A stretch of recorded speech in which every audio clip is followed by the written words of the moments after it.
básico. São muitos os impasses e negociações travadas. O presidente da Câmara, esse que a gente acabou de ver aqui, ele diz que é preciso delegar, confiar e liberar emendas.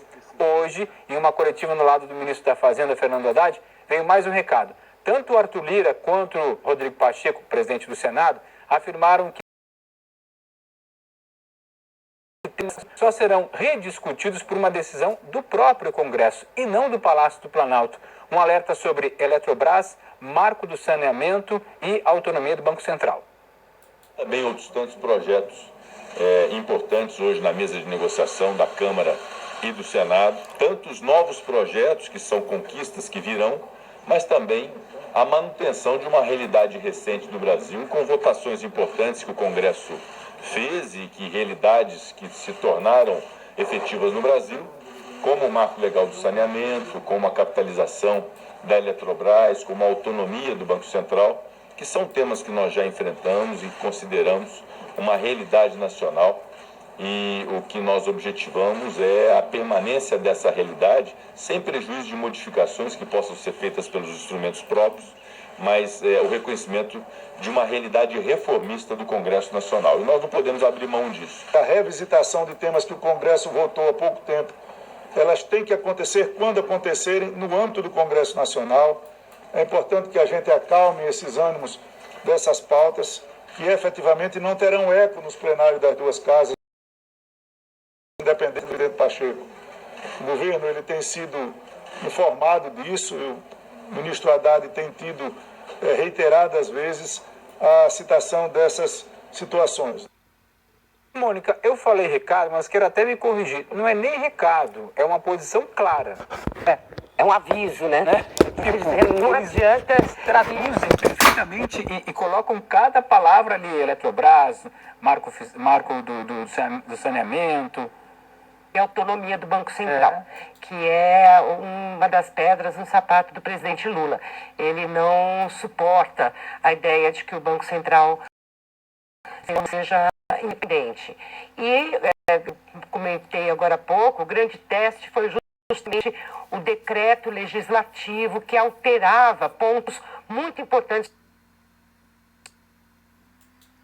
Isso, para mesmo, faz gracinha. Tá gravando.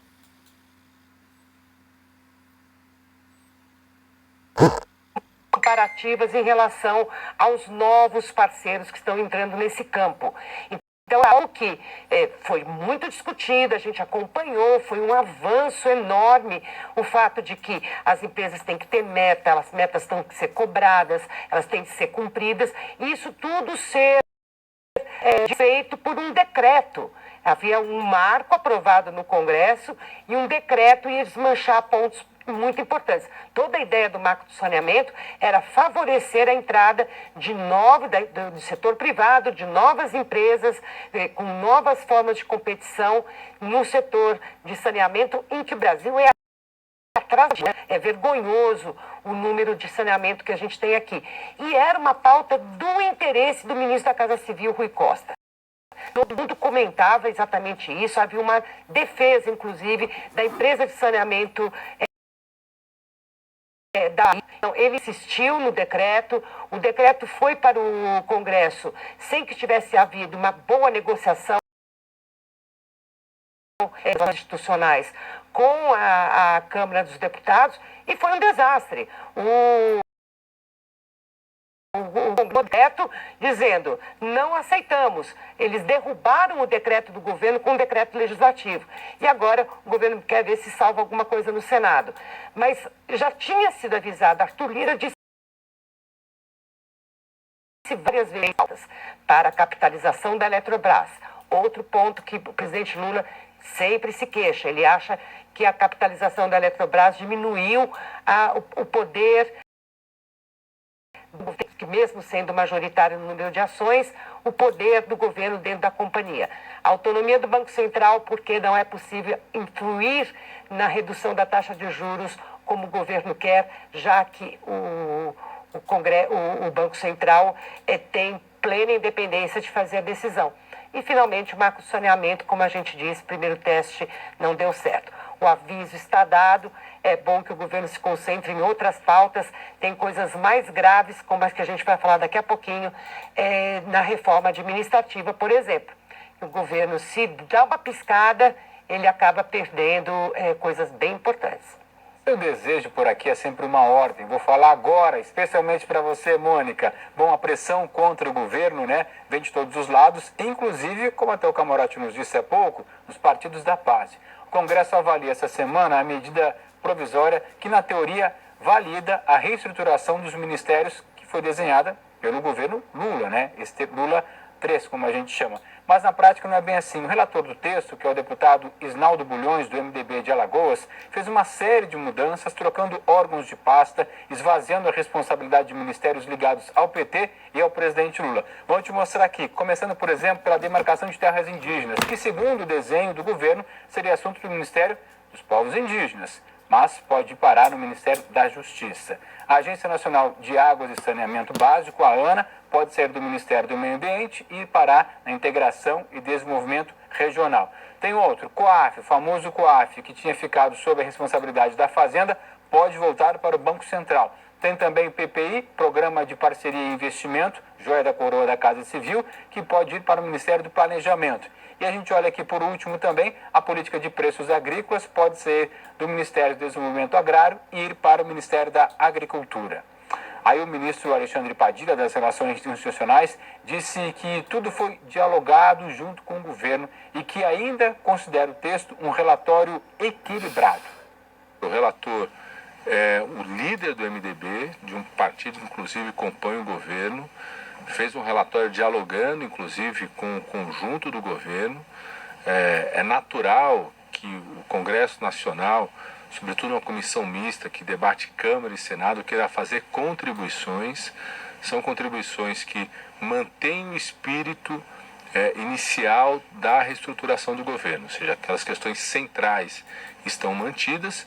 Tem contribuições trazidas pelo relator, foram apresentadas hoje, foi pedido vistas coletivas, vamos discutir até amanhã, mas eu considero um relatório equilibrado. Podemos até amanhã fazer alguns ajustes, mas no geral é um relatório que foi dialogado com o conjunto do governo e estamos achando positiva a aprovação dele. Mas a ministra do Meio Ambiente, Marina Silva, criticou as mudanças e disse que os prejuízos podem ser gravíssimos. Qualquer tentativa de desmontar o Sistema Nacional de Meio Ambiente brasileiro é um desserviço à sociedade brasileira, é um desserviço ao Estado brasileiro, e isso pode criar gravíssimos prejuízos aos interesses econômicos, sociais e ambientais do nosso país. Então, com todo respeito ao Congresso Nacional, à autonomia que ele tem, vamos para o debate, para o convencimento com os senhores parlamentares de que isso não ajuda o Brasil, nem a agricultura brasileira, nem o desenvolvimento econômico do Brasil, em absolutamente nada. Volta para o Pedro Figueiredo, que conversa com a gente ao vivo de Brasília e nos conta quais são os bastidores dessa queda de braço. Fala, Pedro, boa noite. Oi, Marcelo, boa noite para você, boa noite a todos e todas que nos acompanham aqui no Em Pauta. Olha, isso tudo já tinha sido acordado pelo relator e pelo presidente da comissão mista dessa medida provisória já há pelo menos um mês, que esse relatório seria entregue de última hora. O objetivo desses parlamentares de centro era justamente pressionar o governo e não dar tempo de mudar essas alterações que foram feitas no texto.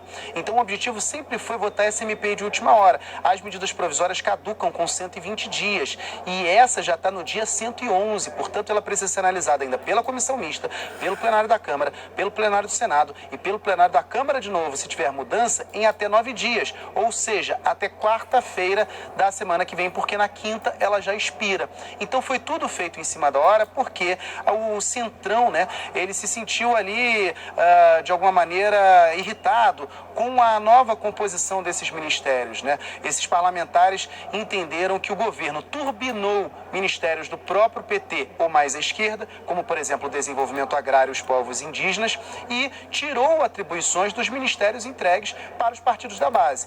E mais, que nesses ministérios dos partidos da base, o PT ainda foi lá e ainda pleiteou cargos estratégicos no segundo e no terceiro escalões. Então isso foi uma resposta que já foi articulada para que tudo ocorresse de última hora, para que o governo não tivesse tempo de reação. Previsão agora de que esse texto seja votado amanhã na comissão mista e já no plenário da Câmara ainda amanhã. A ministra Marina Silva falou aí agora, antes da minha entrada ao vivo, e eu tenho também o posicionamento do ministro Paulo Teixeira, do Desenvolvimento Agrário, que disse que essa proposta não contempla o acordo feito pelo governo e anunciado ao relator, e a ministra dos Povos Indígenas divulgou uma nota dizendo que excluir das atribuições do Ministério a demarcação de terras é ir na contramão do mundo nos objetivos globais de enfrentamento à crise do clima, abrindo espaço para a devastação ambiental que tanto ameaça os nossos biomas. Marcelo? Valeu, Pedro. Obrigado, viu? Até daqui a pouquinho. Vamos ouvir o André, porque o que a gente mostrou ali? Essas mudanças afetam principalmente o Ministério dos Povos Indígenas, Ministério do Meio Ambiente. Impactos, André, se elas acontecerem? Bom, eu primeiro queria dar o nome aos bois, sem trocadilho. É uma ingerência indevida. A palavra correta é sabotagem. Numa democracia, todo governo eleito tem o direito de definir como deseja estruturar a divisão de tarefas, quais são as prioridades, quem serão os colaboradores, ministros ou ministras,